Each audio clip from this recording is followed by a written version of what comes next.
नमस्कार दोस्तों, मैं विनय दुबे मुंबई से। आज कुछ कारणों से मैं सुप्रीम कोर्ट नहीं पहुंच पाया। अभी भी मैं मुंबई में हूं। मेरी लीगल टीम है वहां पे। आज डॉक्टर कफ़ील खान की सुनवाई हुई वीडियो कॉन्फ्रेंसिंग के माध्यम से। मेरी लीगल टीम ने जो जानकारियां मुझे भेजी हैं वो मैं आप लोगों से साझा करना चाहता हूं। आप लोगों को जानकारी मिल ही चुकी होगी लगभग, लेकिन आज कोर्ट रूम में हुआ क्या उसकी जानकारी मैं देना चाहता हूं, क्योंकि बहुत ही ये रोमांचक था और बहुत ही एक सकारात्मक था। जिस तरह से सुप्रीम कोर्ट में आज वीडियो कॉन्फ्रेंसिंग के माध्यम से जो बातें हुई हैं उसकी जानकारी मैं आप लोगों को बताना चाहता हूं। आज जब भी सुनवाई शुरू हुई, डॉक्टर कफ़ील के परिवार ने कहा कि सर, गिरफ्तारी के तुरंत बाद हम लोगों ने सुप्रीम कोर्ट में अर्जी दाखिल की थी कि यह गिरफ्तारी अवैध है। उसको लेके सुप्रीम कोर्ट ने एक आदेश दिया था इलाहाबाद हाई कोर्ट को। वो आदेश नंबर है 111, जिस 18 मार्च सन 2020 को ये दिया गया था। उस समय ये सुनवाई की गई थी मुख्य न्यायाधीश S.A. बोबड़े जी, B.R. गवई जी और सूर्यकांत जी की बेंच ने ये आदेश किया था कि इलाहाबाद हाई कोर्ट आप चले जाइए, हम इलाहाबाद हाई कोर्ट को आदेशित करते हैं इस मामले की सुनवाई करें, क्योंकि सुप्रीम कोर्ट में वर्कलोड बहुत है, कामों का बोझ बहुत है, जिसकी वजह से हम सुनवाई नहीं कर पाएंगे। इसके बाद कफ़ील का परिवार इलाहाबाद हाई कोर्ट जाता है, लेकिन वहाँ पे भी लगातार अन्य कारणों से, किसी भी कारणों से, छोटे छोटे कारणों से सुनवाई टाल दी जा रही थी। उसके बाद 30 जुलाई को वापस डॉक्टर कफ़ील के परिवार ने सुप्रीम कोर्ट में निवेदन किया कि आपने जिस उद्देश्य के साथ हमें इलाहाबाद हाई कोर्ट भेजा था वो पूरा नहीं हो रहा है, आपकी बात वहाँ पे नहीं मानी जा रही है, तो कृपया आप इसमें निदान करें।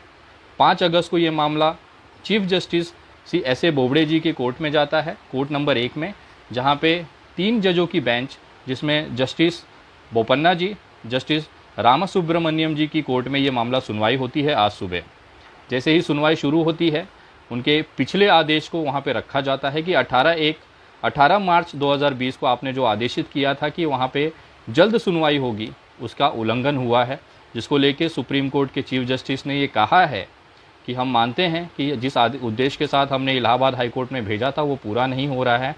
कहीं ना कहीं हमारे आदेशों की अवहेलना वहाँ पे हुई है, जिसको देखते हुए यहाँ तक उन्होंने ये भी कहा सुनवाई के दौरान कि जितने भी देश भर में आंदोलन चल रहे हैं उसकी पूरी जानकारी उनके पास है, और लोगों की भावनाओं का सुप्रीम कोर्ट तक पहुँचना एक संकेत देता है उनके इस शब्दों के माध्यम से।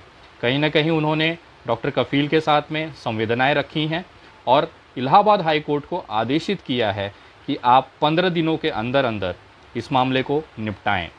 अगली सुनवाई जो है वो 19 अगस्त की है, और अब हम जाके कहीं उम्मीद कर सकते हैं कि आप लोग जो पिछले 6 महीने से मेहनत कर रहे थे, आप लोग जो जिस तरह से सोशल मीडिया पे आवाज़ें उठा रही थी, ज़मीनी स्तर पे जो आप लोग मेहनत कर रहे थे, डॉक्टर कफ़ील का परिवार जिस तरह से लड़ाई लड़ रहा था, हम सभी सामाजिक कार्यकर्ता अपनी अपनी क्षमता अनुसार जिस तरह से हमने देश के सामने डॉक्टर कफ़ील की बेगुनाही के सबूत रखे, उनकी आवाज़ें उठाई, अब उसका निर्णय आने का समय हो गया है। ये केस पिछले 25 दिन पहले मेरे पास आया था, जिसके बाद मैं लगातार इस केस पे फॉलोअप ले रहा हूँ। 2 से 3 बार मैं इलाहाबाद हाई कोर्ट गया, पिछले हफ्ते मैं सुप्रीम कोर्ट भी गया था, लेकिन अब ऐसा लग रहा है कि अब इस केस का सुखद अंत आने का समय हो गया है। जिस तरह से चीफ जस्टिस बोबड़े साहब की कोर्ट में डॉक्टर कफ़ील खान के लिए संवेदनाएं दिखाई हैं, एक बेगुनाह होते हुए भी अब तक इस व्यक्ति को न्याय क्यों नहीं मिला, इस तरह के शब्दों के चयन में जिस तरह से उन्होंने दिखाया है कि अभी भी देश के अंदर कानून व्यवस्था, न्यायपालिका जीवित है, उसको मानते हुए उन्होंने आदेशित किया है इलाहाबाद हाई कोर्ट को कि अगले 15 दिन के अंदर अंदर इस सुनवाई हो जानी चाहिए। चाहे मामला निरस्त हो, चाहे उनकी रिहाई हो, जो भी हो, एक तरफा कर दिया जाए इस मामले को। इसको लेके अब अगला जो सुनवाई है वो 19 अगस्त को इलाहाबाद हाई कोर्ट में है, और मेरी पूरी कोशिश रहेगी 19 अगस्त को मैं इलाहाबाद हाई कोर्ट में रहूं और आप लोगों को वहां से वो खुशखबरी दूं जिसके सुनने के लिए आप इतना बेताब हैं। पूरा देश बेताब है, पूरा देश इंतज़ार कर रहा है, और सबसे ज़्यादा इंतज़ार उनका परिवार कर रहा है, उनके भाई कर रहे हैं, उनकी पत्नी कर रही है। तो ये आप लोगों की दुआएं, आप लोगों की आवाज़ है, और ख़ास तौर पे डॉक्टर कफ़ील के परिवार ने जिस तरह से इतनी बहुत समय बीतने के बाद एक निराशाजनक सारी चीज़ें होने के बावजूद उन्होंने हिम्मत नहीं हारी और लड़ाई लड़ते रहे। मैं उनके परिवार को सैल्यूट करता हूं, और आप सभी लोगों को नमन करता हूं कि जिस तरह से आप डॉक्टर कफ़ील के साथ खड़े रहे, और अब जाके कहीं ना कहीं उम्मीद कर सकते हैं कि डॉक्टर कफ़ील खान रिहा हो जाएंगे। मैं आप तमाम लोगों को धन्यवाद करता हूँ। इसी तरह से मूवमेंट चालू रखें। अगले 19 अगस्त को जब इलाहाबाद हाई कोर्ट में सुनवाई होगी, हम